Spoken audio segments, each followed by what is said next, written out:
Students, welcome back to the physics by DK sir paradise online classes. आज शुरू करते हैं आपके 11th क्लास की फ़िज़िक्स। इंट्रोडक्शन आपने देख लिया। फ़िज़िक्स बहुत इंटरेस्टिंग सब्जेक्ट होने वाला है। आपने इंट्रोडक्शन में देखा बेटा कि फ़िज़िक्स के बारे में बोला कि this is all about nature. दुनिया में, प्रकृति में जो जो घटनाएँ हो रही हैं उन सबको हम कैसे एक्सप्लेन करेंगे? आंसर फिज़िक्स से। तो फिज़िक्स का फर्स्ट चैप्टर जो है आपके एनसीईआरटी बुक का, जो फर्स्ट चैप्टर है वो बेसिकली सिर्फ इंट्रोडक्शन है। उसमें आईआईटी में, नीट में और एनी अदर कंपटीशन एग्ज़ाम में कोई क्वेश्चन नहीं आता। बट क्यों पढ़ते हैं फिर? तो उसका आंसर है कि हम उसमें सिर्फ इंट्रोडक्शन पढ़ते हैं। किसी भी एक ब्रांच में अपन जाते हैं, साइंस की ब्रांच है फिज़िक्स, उसका अगर स्टार्ट कर रहे हैं तो उसके बारे में बताना पड़ता है। तो उसमें 2-3 चीज़ें हमने इंट्रोडक्शन में ही सीख ली। व्हाट इज़ फिज़िक्स, कि नेचर की स्टडी करना। फिर फिज़िक्स के कुछ प्रिंसिपल थे, हमने पढ़ा था यूनिफिकेशन, मतलब संगठित करना, एक साथ करना। हम चाहते हैं कि कम से कम लॉ में पूरी दुनिया को समझा दिया जाए, है ना, ये उसका नेचर होता है। रिडक्शन में क्या करते हैं कि ज़्यादा से ज़्यादा बड़ी प्रॉब्लम को तोड़ कर छोटा कर पढ़ते हैं। ये फिज़िक्स का मेन अप्रोच एरिया होता है। उसके बाद आती है बात, हमने पढ़ा कि आज हमारे फिज़िक्स का एक्साइटमेंट क्या एरिया है, हमारे सोसाइटी के लिए फ़िज़िक्स कैसे काम कर सकती है, टेक्नोलॉजी में कैसे काम करती है। तो ये बड़ी जनरल से बातें हैं कि कैसे फ़िज़िक्स ने हेल्प की है हमारे लिए। वो सब चीज़ें लिखी हुई हैं बुक्स में, आपके नोट्स में भी। तो that is not important. First chapter में जो सबसे इम्पॉर्टेंट चीज़ है, फंडामेंटल फोर्सेज इन नेचर, ये एक इम्पॉर्टेंट चीज़ है, उसको हमें समझना है।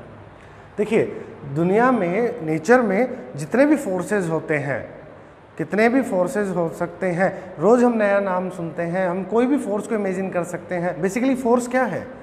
अब तक आपने 10th क्लास तक भी पढ़ा, तो क्या है फोर्स? पुल करना या पुश करना, खींचना या धक्का देना, बेसिकली यही डेफिनेशन पढ़ते हैं हम। हाँ, इसको और थोड़ा आगे जाके अच्छे से पढ़ेंगे, पूरा का पूरा चैप्टर पढ़ेंगे इस पर। बट अभी के लिए ठीक है, फोर्स को आप इंट्रोडक्शन जानते हैं कि फोर्स क्या है। ठीक है बेटा। अब आता है कि आपने ऐसे बहुत बार सुना होगा कि हमने फोर्सेस के अलग अलग नाम दे रखे हैं। लाइक जैसे हमने बोला कि फ्रिक्शन फोर्स लगता है, कहीं पर फ्रिक्शन आपने पढ़ा होगा, सुना होगा। ठीक है, कहीं पर हम ग्रेविटेशन फोर्स की बात करते हैं, कहीं मैग्नेटिक फोर्स की बात करते हैं, कहीं इलेक्ट्रोस्टैटिक फोर्स की बात करते हैं, कहीं पर हम और सेंट्रीपिटल फोर्स की, अभिकेंद्रीय बल की, सेंट्रीफ्यूगल फोर्स की, ऐसे न जाने कितने, विस्कस फोर्स की, बहुत सारे फोर्सेज की हम बात करते रहते हैं। अलग अलग जगह नाम आते जाएंगे। बट बेसिकली दुनिया में वो नाम अलग अलग हैं। हमने उनके जो उनकी वैरायटी है उसके हिसाब से नाम रखे हैं। बट नेचर वाइज मतलब उनके पीछे किस चीज़ का जो फिनोमिना है, वो फोर्स के जो कॉजेज़ हैं, वो फोर्स क्यों लग रहा है, वो बेसिकली 4 ही तरह के फोर्स हैं दुनिया में। तो जितने भी फोर्स हैं, आइदर ये, इनमें से किसी एक के हिस्से में वो फोर्स आएगा, मतलब उनके पीछे ये रीज़न होगा। इसलिए अगर ये पीछे रीजन है, छुपा हुआ रीजन है, इसलिए बोला गया फंडामेंटल। हिंदी में बोलते हैं मूल बल, है ना। मूल नाम तो इनका ये है, अपनी अपनी सुविधा से हमने क्या कर लिया, नाम रख लिया। जैसे फॉर एग्जांपल आपकी क्लास में मॉनिटर होता है। मॉनिटर क्या हो गया? एक फिक्स एक पोस्ट होगी कि क्लास के अंदर एक बच्चा मॉनिटर होगा।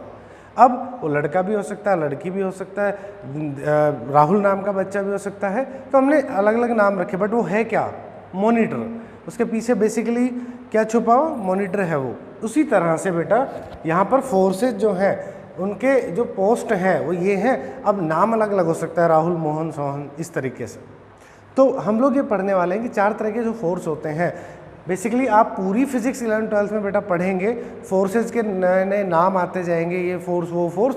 तो आप देखेंगे कि हम लोग बोला करेंगे कि बेटा ये वाला, ये फोर्स इस कैटेगरी में आता है, ये वाला इस कैटेगरी में आता है।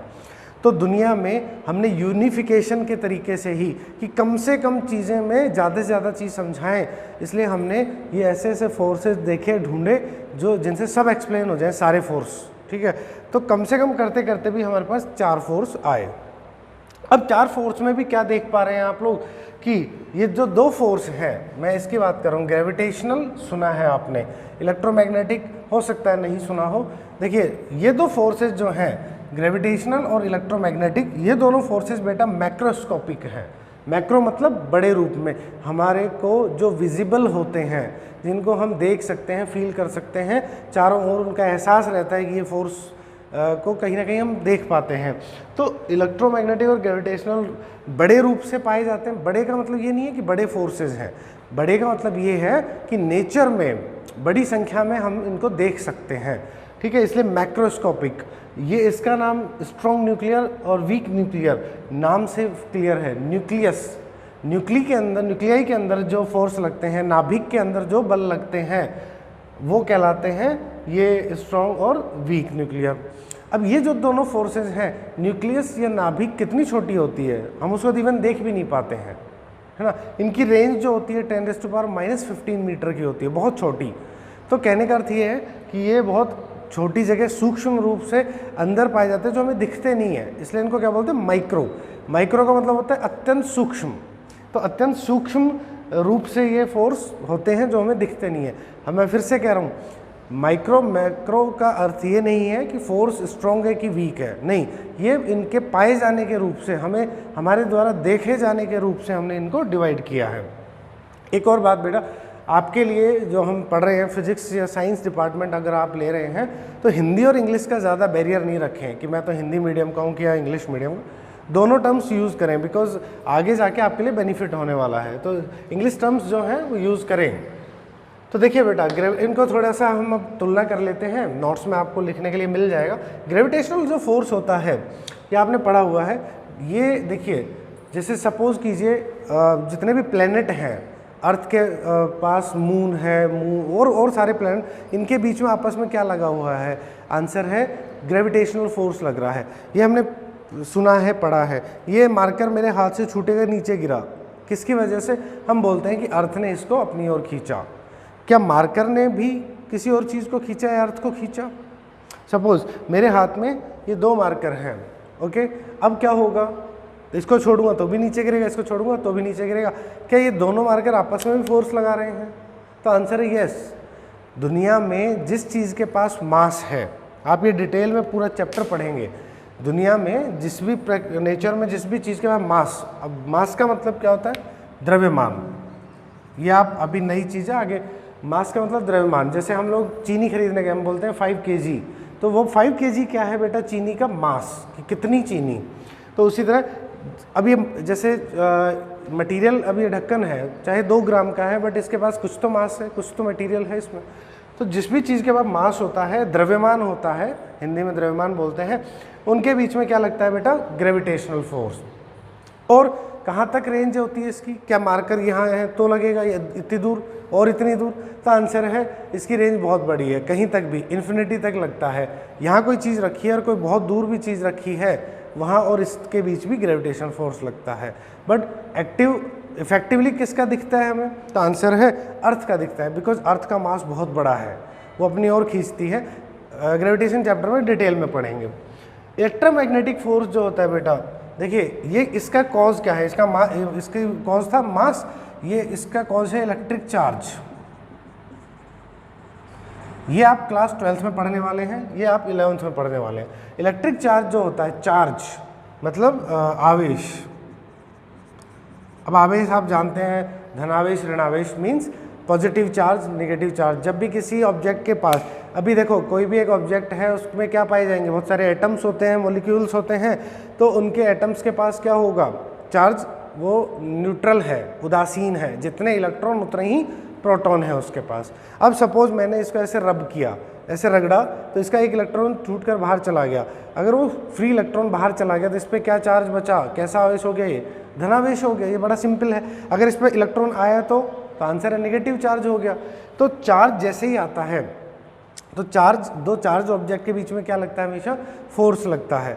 और भी आप पढ़ेंगे, चार्ज के मोशन की वजह से क्या बनता है, एक मैग्नेटिक फील्ड बनता है। अगर चार्ज रखा है तो वो फोर्स लगाता है, अगर वो मूव करता है, भागता है, चार्ज अगर चलता है तो मैग्नेटिक फील्ड बनाता है, चुंबकीय क्षेत्र बनता है।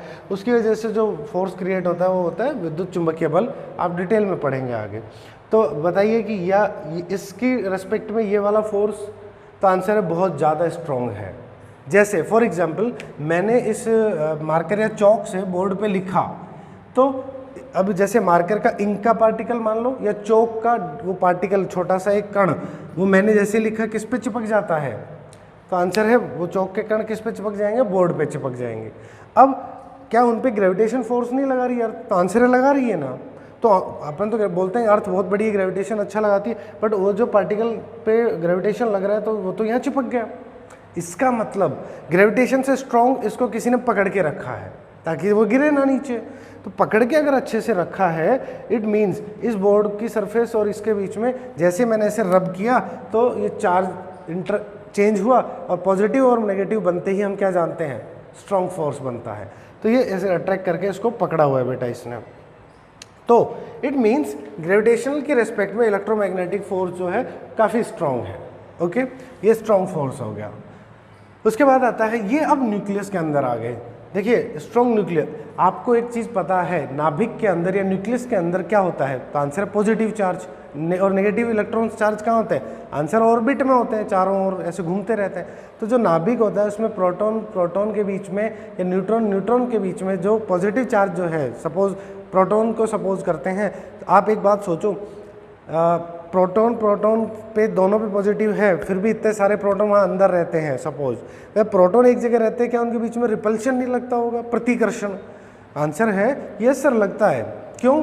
क्योंकि सेम चार्ज के बीच में हमेशा रिपल्शन लगता है और अपोजिट चार्ज के बीच में अट्रैक्शन लगता है। तो कभी आपने सोचा ऐसे, सोचा कि नहीं सोचा, सोचो अब कि अगर एक जगह आपके पास, अगर एक जगह पॉजिटिव चार्ज को न्यूक्लियस में बंद करके रखा है, तो क्या वो रिपल्शन कैसे भागना नहीं चाहते दूर? तो आंसर है चाहते हैं, बट फिर भी ऐसे रुके हुए हैं। किसकी वजह से? न्यूक्लियर फोर्स की वजह से। उसको ऐसे पकड़ के रखने के लिए एक न्यूक्लियस में फोर्स होता है, स्ट्रॉन्ग न्यूक्लियर फोर्स, जो कि सबसे ज़्यादा स्ट्रॉन्ग फोर्स है हमारे नेचर का। सबसे ज़्यादा स्ट्रॉन्ग फोर्स कौन है? ये। इसका जो रेंज देखो, इसका रेंज क्या होता है, तो आंसर इसका रेंज भी कहीं तक हो सकता है, बट इसका रेंज मतलब कहाँ तक लगता है, तो आंसर है 10⁻⁻15 मीटर।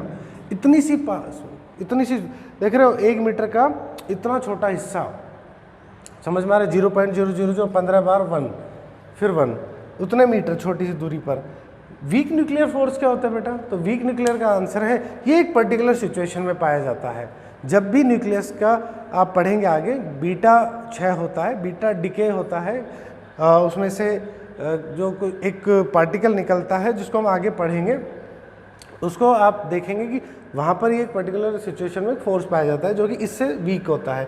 वीक का मतलब ये नहीं कि बहुत वीक है, बट कंपैरिजन किसके कर रहे हैं? स्ट्रॉन्ग न्यूक्लियर के कंपैरिजन में वीक, थोड़ा वीक होता है ये, राइट। तो आप लोग इनको थोड़ा समझ गए हैं। फिर बात करते हैं कि इनके रेंज की हमने बताई थी, वो बहुत छोटी सी डिस्टेंस पे लगता है। नेचर क्या होता है? तो हम आंसर है ग्रेविटेशन फोर्स हमेशा अट्रैक्टिव होता है। क्या होता है? अट्रैक्शन, सिर्फ आकर्षण, मतलब प्रतिकर्षण तो लगता ही नहीं। कोई भी 2 ऑब्जेक्ट है मास है, उनके बीच में आकर्षण, ये कैसा हो सकता है? तो आंसर है दोनों, बोथ का मतलब है आकर्षित भी कर सकता है और प्रतिकर्षित, मतलब अट्रैक्शन भी हो सकता है, रिपल्शन भी। क्यों? Same charge repulsion, opposite charge attraction. Strong nuclear force बताइए, बेसिकली दोनों तरह का हो सकता है, बट ये अट्रैक्शन ही मानते हैं। एक पर्टिकुलर सिचुएशन में ये रिपल्शन का भी काम करते हैं। Weak nuclear force same attraction. ये सब फोर्सेस जो हैं बेटा, हमारे पास जो हम लोग ज़्यादा वैरायटी पढ़ते हैं, जो हमें नज़र में ज़्यादा आते हैं, कौन से फोर्स हैं? ये एटॉमिक फिजिक्स जब पढ़ते हैं तब ये वाले काम में आते हैं। तो अभी 11th क्लास में आपको बेसिकली जो फोर्स मिलेंगे ज़्यादातर हम लोग ये पढ़ेंगे। फॉर एग्जांपल, अब मैं एक छोटे से एग्जांपल से समझा देता हूँ। आपके नोट्स में जो भी आपको मटेरियल मिलता है आप उसको पढ़ेंगे और नोट डाउन करेंगे, यही बातें लिखी हुई हैं उसमें।